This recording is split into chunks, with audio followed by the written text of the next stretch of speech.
Ustedes saben que este jueves fue tremenda la calle, la Ciudad de Buenos Aires. Estuvo muy difícil, sobre todo en la zona del Parlamento, donde se estaba debatiendo la ley de reforma laboral que finalmente se aprobó y pasó a diputados. Ahora, hemos visto todo tipo de manifestaciones, de situaciones, pero vergonzosas, de diputadas, de diputados, donde una le bajó el micrófono a la otra, con palabrotas y todo. Y esta gente es a la que nosotros le pagamos, le damos nuestro dinero para que sesionen en un lugar que es un ámbito sagrado, respetuoso y honorable, que de eso no queda absolutamente nada. Pero vamos a hablar sobre la reforma laboral, porque vos te preguntás en tu casa, ¿en qué me beneficia? ¿En qué no me beneficia? ¿Qué va a pasar a partir de su aprobación total cuando pase a Cámara de Senadores y sea publicada en el boletín oficial? Vos tenés que fijarte y tenés que preguntarte qué pasó, qué teníamos antes y qué va a haber ahora. Así lo tenemos. Lo tenemos Raúl Lacase, que es un consultor laboral, gracias Luis, avísame, me perdí, a Raúl Lacase, que es un consultor laboral, para que nos ayude y nos dé una mano para entender qué va a pasar con la reforma laboral si se aprueba. ¿Cómo le va, doctor? ¿Qué dice? ¿Cómo estás, Robertito? ¿Cómo te va? Bien, querido. ¿Nos ayudas a entender en qué nos beneficia y en qué no beneficia la ley laboral, de reforma laboral?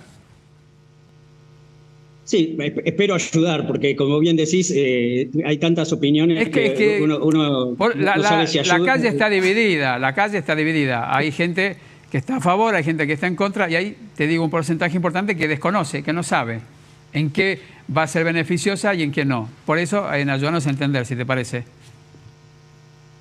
Sí, mira, yo creo que obviamente el objetivo de búsqueda de modernización laboral claramente era importante, porque estábamos con muy vieja una la ley ley, vigente estaba que muy vieja, en muchos casos ni siquiera representaba lo que la gente estaba haciendo en el día a día, digamos, ¿no? Bueno, la cantidad de trabajo al negro, la cantidad de trabajo ilegal, trabajo al negro, cero aportes para aquellos que no les queda otra, ¿viste? El trabajo al negro cada vez es más numeroso en la República Argentina. Estamos hablando de que si alguien quiere emprender algo, quiere comenzar un negocito o quiere salir de su zona de confort, tiene miedo porque comienza el juicio laboral inmediatamente. Entonces, si hay una disponibilidad de dinero y alguien quiere invertir en este país, siendo argentino, me pasó a mí y le pasa a gente conocida y querida.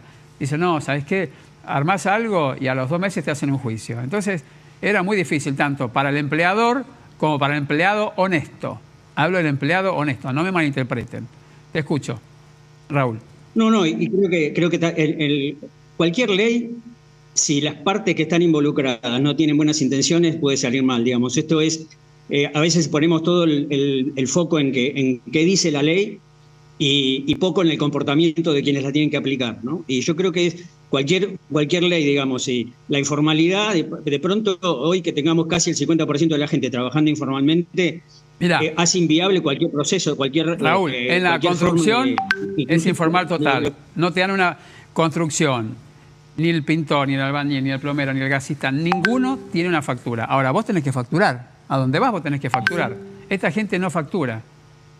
Entre otros pero entre otras cosas, hola Raúl, Cecilia te saluda, por ejemplo, no hay una simplificación o una mejor accesibilidad justamente para ser monotributista. De eso, por ejemplo, no hay muchas especificaciones, ¿no?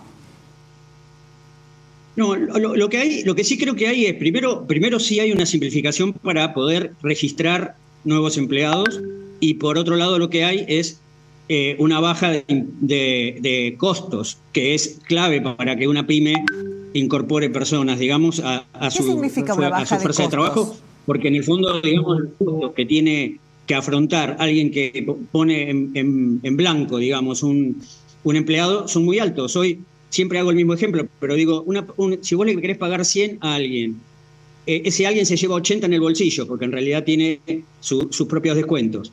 Y el empleador tiene que pagar 150 porque tiene arriba una carga impositiva, etcétera. Con lo cual le tenés que pagar el doble, o tenés, mejor dicho, un costo del doble para tener un empleado. Sí, para mantener un empleado tenés que pagar el doble. A ver, entonces, el doble de su salario, porque le estás pagando los 80 que cobra, los 20 de la carga que el mismo empleado tiene, más los 50 que asume el empleador. Ahora, a partir de esta reforma, ¿en qué beneficia y cuáles van a ser los cambios, ¿no? Y en qué también dejó en desuso?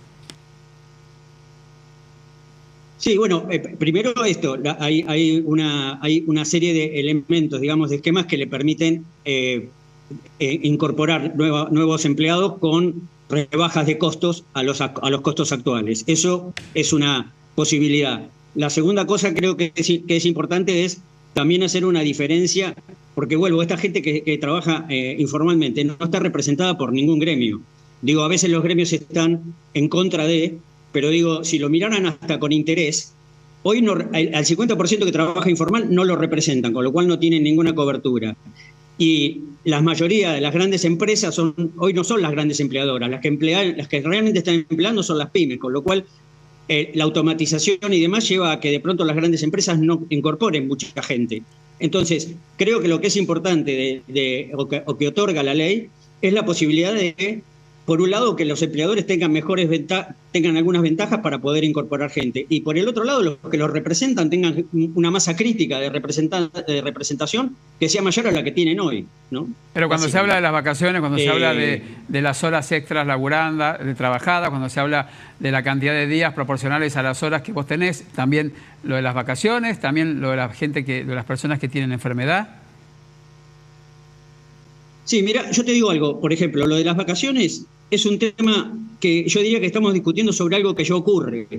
Hoy en los empleadores y los empleados, cuando tienen un empleado que tiene un mes de vacaciones y tiene hijos en edad escolar, hoy per se ya está acortando sus vacaciones en invierno y en verano, y lo arregla todos los años, lo arregla con su empleador. Con lo cual lo que hace la ley de alguna manera es poner en blanco y negro una posibilidad que la ley no estaba, por decirlo de alguna manera, cubriendo. Entonces, ahí cuando los opositores dicen, bueno, pero el empleador me va a obligar a irme de vacaciones cuando se le ocurra, y en realidad, vuelvo a repetir, ahí estamos juzgando un comportamiento individual de alguien que puede hacer eso versus la posibilidad de que hay un montón de otra gente que le interesa la posibilidad de tener las vacaciones en distintos momentos del año, lo pueda tener. Yo creo que la ley permite eso, no es que lo obliga a que se tome las vacaciones de esa manera, sino que le da la posibilidad. Veo que para vos es beneficiosa, estás de acuerdo con la ley, si es que se aprueba, ¿no? En la mayoría de las cosas creo que sí, como todas las cosas creo que son perfectibles. Creo que había que dar un primer paso, porque si no de esto nunca se hablaba. Digamos, venimos hablando de la reforma hace miles de años, y en realidad por las posiciones que tenemos de negativas, digamos, de un lado y del otro, como vos bien decías, parece el River Boca, nunca se trata, porque al final estamos más en la amenaza que en la posibilidad de hacer una cosa nueva. Yo creo que esta ley es perfectible. Sí, pero hay que buscar un equilibrio entre lo que era la ley antigua, que estaba muy vieja, muy poco beneficiosa para aquel empleador que quiere darle trabajo a la gente, pero directamente no toma. Hay gente que quiere armar su propia empresa o decide seguir su propio trabajo él mismo, sin llamar a nadie, porque tiene miedo de que le hagan un juicio y los desvalijen y se queden en la calle, porque esa es la realidad. Hay muchos empleados, deshonestos a eso me refiero, que están 3 o 4 meses trabajando, finalmente deciden irse por H o por B y le hacen un juicio al pobre del pyme, que tiene que pagarle casi como 3 años de indemnización. Entonces no es justo. A ver, ya para despedirte, tiene que ser un tema equilibrado, donde se beneficia al empleado y donde también se beneficia el empleador. Si no, esto no va a funcionar, la rueda no va a girar. En tanto y en cuanto no haya un acuerdo y haya una modernidad y una flexibilización para el pymes, esto no va a funcionar.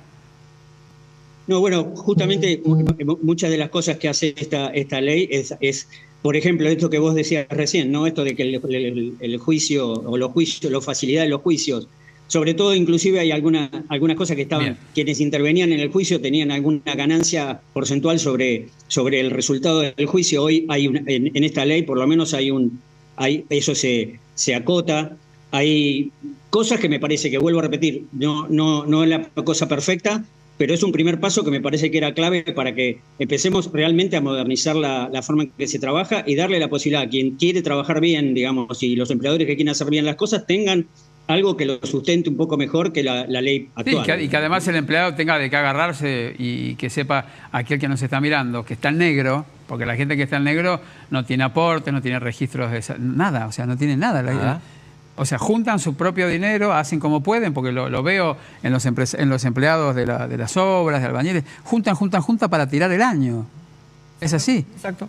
Y muchas veces se pierden de trabajos porque no tienen factura. Porque, seamos realistas, que los oficios ya están prácticamente extinguidos, Me refiero a oficios como básicos, plomería, carpintería, pintores, albañiles, constructores. Son muy pocos los que tienen una factura.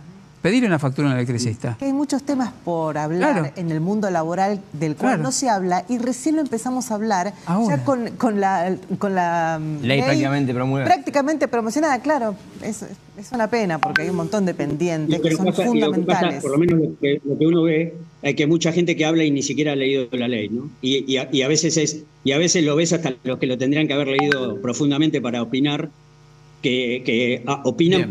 por cliché y por títulos, y no por la profundidad en haber visto. O por los llevar la detalles de contra. ley, porque a veces se discuten. O por llevarla contra lo que sí, yo avalo para que el empleado tenga un trabajo digno y bien pago, el empleado, y que el empleador también pueda dar trabajo, porque es así. Y sobre todo que aquellos que están en negro, y es como el 60% más o menos de los trabajadores, tengan un reparo, porque están a la buena de Dios. Están a la buena de Dios, han trabajado toda su vida y no encuentran ni siquiera a largo plazo un acceso a jubilación, porque más allá de lo que le corresponde ponerle la mínima, no tienen opción. Y hay gente que ha trabajado toda su vida. La y categoría más baja del monotributo es realmente accesible. Y cobra- hay que cobra- gente que no quiere ingresar igual a ese Claro, y no sistema. quiere. También quedó afuera de la ley. Sí, y que Bueno, y después cuando no esto tienen que fuerza... decía- sí. Bien, ¿qué me decía? Esto que decía Roberto del tema previsional, justamente la gente que está en negro, como decimos, es gente que no aporta, con lo cual el sistema previsional es imbancable. No hay manera, digamos, de que si vos necesitas 4 activos para bancar un pasivo, y hoy no tenemos ni 1 a 1 casi. Entonces es muy poco probable que el sistema funcione si no pones la gente regularmente a trabajar. Perdón, en un momento donde la población de Argentina tenés mayor cantidad de población económicamente activa que en otros años, por la tasa de natalidad y tal. O sea, Sí, y hay una tasa baja de natalidad. O sea, este es el momento en que deberíamos juntar más plata para sostener el sistema previsional. Es decir, creo que es el momento en que, más allá de quién gobierne, nos tenemos que poner todos de acuerdo para sacar este país adelante. Porque ya cierro. Me viene a la cabeza, a ver, personas que han trabajado en mi casa. Yo digo, amo la construcción y me toca hacer. Han venido herreros a mi casa, hay gente muy grande, 70 años y 80, que no pueden con su cuerpo, no pueden con su físico y siguen trabajando porque necesitan el sustento diario, pero están en negro, o sea, no tienen ningún tipo de beneficios. Han trabajado toda su vida y los ves ya rotos. Un albañil te dice que a los 40 años ya está roto. Claro, a los 70 imagínate. Imagínate después que sigan trabajando. Entonces todos trabajan en negro y seamos realistas, es la realidad que nos toca a todos. Gracias, muy amable. Un placer, Gracias, Raúl. Bien.